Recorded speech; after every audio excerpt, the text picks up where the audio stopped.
اور یہاں خان صاحب کی پارٹی دیکھ لیجئے کہ اسد عمر صاحب الیکشن کمیشن سے وضاحتیں طلب کر رہے ہیں کہ ذرا ہمیں بتائیں تو صحیح نا کہ کس دفعہ کے تحت، کس ضرورت کے تحت آپ کی جرت کیسے ہوئی کہ عمران خان جیسے مہاتما کو اس پارٹی کی سربراہی سے ہٹایا جائے یا اس کو اپنے پاس طلب کیا جائے؟ اتنی اوقات ہے آپ کی؟ یہی کہہ رہے ہیں نا کہ آپ کی اتنی اوقات ہے کہ آپ عمران خان کو طلب کریں؟ عمران خان تو بڑے بڑوں کا لاڈلا رہا ہے، عمران خان کی نیپیاں تو بڑے بڑے جرنیل بدلتے رہے ہیں، تو یہ الیکشن کمیشن کس کھیت کی مولی ہے؟ دنیا میں ایسا نہیں ہوتا۔ الیکشن کمیشن سے زیادہ طاقتور ادارہ شاید ہی دنیا کے ڈیموکریٹک سسٹم میں ہو، لیکن ہمارے ہاں جس قسم کا الیکشن کمیشن ہوتا ہے وہ ذرا سا کوئی سٹیپ لیتا ہے، ادھر سے ہائی کورٹ پکڑ لیتی ہے، ادھر سے سپریم کورٹ پکڑ لیتی ہے، اور اس لیے وہ ادارہ جو آزادانہ طور پر اپنے فیصلے کرنا چاہتا بھی ہے تو اس کو یہاں پہ نظام انصاف پکڑنے کام نہیں کرنے دیتا، ورنہ الیکشن کمیشن انڈیپینڈنٹ طور پر بہت سارے فیصلے کر سکتا ہے۔ جس طرح یہ عمران خان صاحب کھلے عام چیف الیکشن کمشنر کو گالیاں دیتے پھرتے ہیں اور اس کو پتہ نہیں چور ڈاکو کہتے پھرتے ہیں، یہ دنیا میں کہیں نہیں ہو سکتا، کیونکہ ان کے الیکشن کمیشن جو ہیں وہ بڑے طاقتور ادارے ہیں۔ پیپر پر ہمارا الیکشن کمیشن بھی بہت زیادہ طاقتور ہے، لیکن یہاں پر کسی قسم کی کارروائی ان کی فوراً کورٹس کے حدوں میں آ جاتی ہے، کورٹس پکڑ کے ان کا جو ہے معاملہ ختم کر دیتے ہیں، تو بیچارہ الیکشن کمیشن منہ دیکھتا رہ جاتا ہے۔ تو یہ یہاں کی صورتحال ہے، دنیا میں کہیں نہیں ہو سکتا تھا جو کچھ Imran Khan chief election commissioner اور چیف الیکشن کمیشن کے ساتھ کرتے رہے ہیں، الیکشن کمیشن کے ساتھ کرتے رہے ہیں، اور یہ جو اسد عمر صاحب خط لکھ کے الیکشن کمیشن سے وضاحتیں طلب کر رہے ہیں، یہ ایسا ممکن نہیں ہے۔ اب آ جاتے ہیں سوو موٹو پہ۔ بڑے عرصے کے بعد سوو موٹو لیا وزیر اعظم صاحب نے۔ اچھا، ارشد شریف کا قتل کا واقعہ ہوا تھا 23 اکتوبر 2022 کو، اس بات کو بہت عرصہ گزر گیا۔ اب جو اچانک سوو موٹو لیا گیا، اس کے پیچھے بہت ساری وضاحتیں سمجھ آ رہی ہیں۔ ایک تو یہ ہے کہ وزیر اعظم نے مطالبہ کیا تھا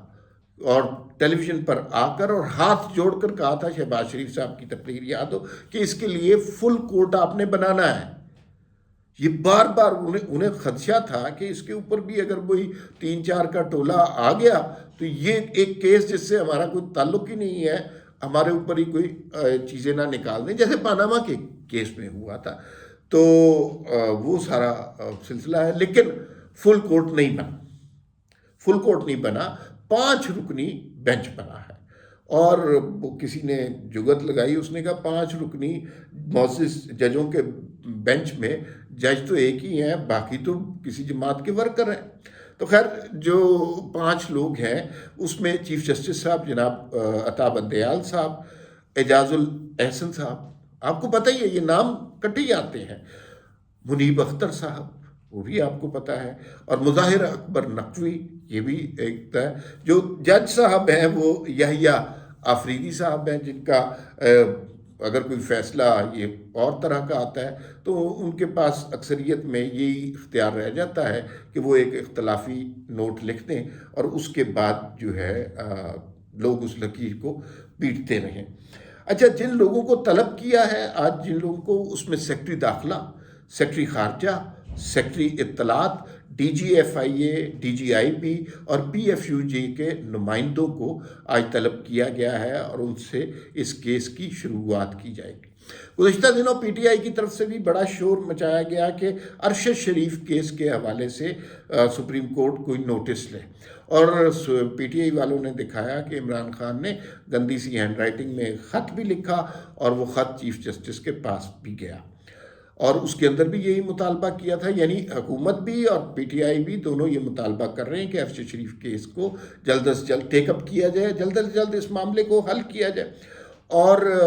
کہا یہ جا رہا ہے کہ پی ٹی آئی کے لوگوں نے بہت سارے خطوط پاکستان سے اور پاکستان کے باہر سے چیف جسٹس صاحب کو لکھوا کر بھیجے ہیں تاکہ اس سے عدالت پر پریشر پڑ گیا ہے، اور پی ٹی آئی کے سوشل میڈیا کا تو پریشر ہوتا ہی ہے کہ وہ تو کسی وقت بھی کسی کو بھی گالی دے سکتے ہیں، کسی کو بھی ہیرو بنا سکتے ہیں۔ یہ کیس بظاہر نہ حکومت کا کوئی تعلق لگتا ہے، نہ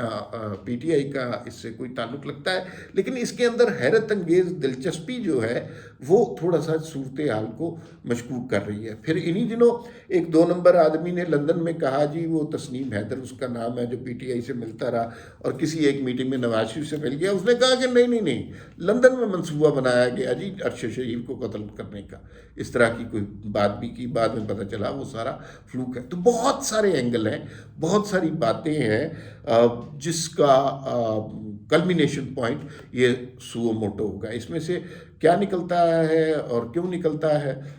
یہ دیکھنے کی بات ہے، لیکن امپورٹنٹ بات یہ ہے کہ وزیر اعظم پاکستان نے استدعا کی، اپیل کیے، میڈیا کے سامنے ہاتھ جوڑے اور انہوں نے کہا خدا کے لیے یہ فل کورٹ کے ذریعے اس مقدمے کو سنا جائے تاکہ کسی قسم کا ابہام نہ پیدا ہو، کنفیوژن نہ کریٹ ہو، اور ہمارا ایک پاکستانی شہری، ایک بڑا بریلینٹ صحافی کسی دوسرے ملک میں قتل ہوا تو اس کا جواب ہمیں ملنا چاہیے، لیکن فل کورٹ نہیں بنا اور 5 رکنی بینچ بنا جس میں سے جج تو ایک ہی ہے۔ پھر ملاقات ہوگی، اللہ حافظ۔